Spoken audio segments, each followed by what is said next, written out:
అడవిలోకి వెళ్లిన పోలీసులకు ఒకే రోజు మళ్లీ వస్తే ఎలా ఉంటుంది? బుర్రపాడు చేసే ఈ కొత్త మిస్టరీ థ్రిల్లర్ జియో హాట్స్టార్లోకి వచ్చేసింది. మరి ఈ సినిమా చూడొచ్చా లేదా వదిలేయొచ్చా? హలో ఫ్రెండ్స్, సినీలోకం ఎక్స్కి స్వాగతం. ఈ రోజు మనం జియో హాట్స్టార్లో తెలుగులో స్ట్రీమింగ్ అవుతున్న కొత్త థ్రిల్లర్ సినిమా సంభవం అధ్యాయం 1 రివ్యూ చూద్దాం. ఈ మాత్రం ఆలస్యం చేయకుండా వీడియోలోకి వెళ్ళిపోదాం. కథ ఏంటంటే, ఆనంద్ ఒక పోలీస్ ఆఫీసర్. ఒకరోజతను తన తోటి పోలీసులతో కలిసి తప్పిపోయిన కొంతమంది పోలీసులను వెతకడానికి ఒక పెద్ద అడవిలోకి వెళతాడు. కాని ఆ అడవిలోకి వెళ్ళాక ఒక వింత జరుగుతుంది. నిన్న జరిగిన పనులే ఈరోజు కూడా మళ్లీ జరుగుతూ ఉంటాయి. అంటే వాళ్లు ఆ అడవిలో ఒకే సమయంలో ఇరుక్కుపోతారు. మరి ఆ తర్వాత ఏం జరిగింది? వాళ్లు ఆ అడవి నుంచి ప్రాణాలతో బయటపడ్డారా? అసలు ఆ అడవిలో ఉన్న రహస్యమేంటి? వాళ్లకు ఎందుకు అలా జరుగుతోంది అన్నదే మిగతా సినిమా కథ. నటీనటులు ఎలా చేశారంటే, హీరోగా చేసిన అస్కర్ అలీ ఆ పోలీస్ పాత్రలో బాగా సెట్ అయ్యాడు. భయపడుతూనే సమస్యను ఛేదించే పోలీసు పాత్రలో తన నటన ఆకట్టుకుంటుంది. మిగతా నటులు కూడా తమ పాత్రలకు తగ్గట్టుగా చాలా సహజంగా నటించారు. టెక్నికల్గా ఎలా ఉందంటే, ఈ టైమ్ లూప్ అనే కొత్త కాన్సెప్ట్ని జనాలకు అర్థమయ్యేలా తీయడంలో డైరెక్టర్ సక్సెస్ అయ్యాడు. అడవిలో వచ్చే విజువల్స్ చాలా బావున్నాయి. ముఖ్యంగా చెప్పుకోవాల్సింది సౌండ్ డిజైన్ మరియు బ్యాక్గ్రౌండ్ మ్యూజిక్ గురించి. అడవిలో వచ్చే ఆ శబ్దాలు మనకు భయం పుట్టిస్తాయి. హాట్స్టార్లో తెలుగు డబ్బింగ్ క్వాలిటీ కూడా చాలా నీటిగా ఉంది.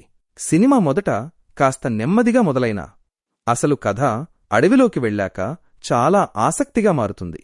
ఇంటర్వెల్కి వచ్చే ట్విస్ట్ మన బుర్రను బాగా ఆలోచింపజేస్తుంది.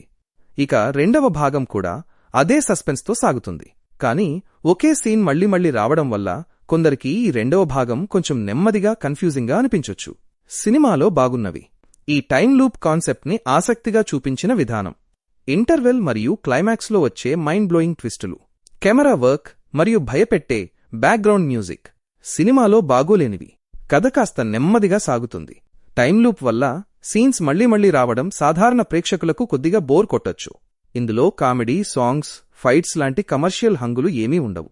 ఇక ఈ సినిమా ఫ్యామిలీతో కలిసి చూడొచ్చా అంటే, సినిమాలో ఎలాంటి వల్గారిటీ, అడల్ట్ సీన్స్ లేదా బూతులు లేవు. కాబట్టి ఫ్యామిలీ అంతా కలిసి కూర్చొని ఎలాంటి ఇబ్బంది లేకుండా చూడొచ్చు.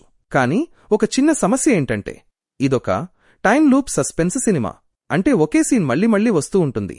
పైగా ఇందులో సాంగ్స్, కామెడీ, ఫైట్స్ లాంటివి ఏమీ ఉండవు. కాబట్టి రెగ్యులర్ సినిమాలు ఇష్టపడే ఇంట్లోని పెద్దవాళ్లకు, పిల్లలకు ఈ సినిమా కొంచెం బోర్ కొట్టొచ్చు.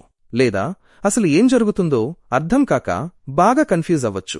అందుకే ఫ్యామిలీతో కంటే కూడా ఈ సినిమాని రాత్రిపూట హెడ్ఫోన్స్ పెట్టుకుని ఒంటరిగా గాని లేదా ఇలాంటి మిస్టరీ సినిమాలు ఇష్టపడే మీ ఫ్రెండ్స్తో గాని చూస్తే మీరు ఆ థ్రిల్ని బాగా ఎంజాయ్ చేస్తారు. మరి మీకు ఇలాంటి మైండ్ బ్లాక్ అయ్యే మిస్టరీ సినిమాలు ఇష్టమేనా? కింద కామెంట్ చేసి చెప్పండి. ఈ రివ్యూ నచ్చితే వీడియోకి ఒక లైక్ కొట్టి మన సినీలోకం ఎక్స్ ఛానల్ని సబ్స్క్రైబ్ చేసుకోండి. మరో మంచి రివ్యూతో మళ్లీ కలుద్దాం.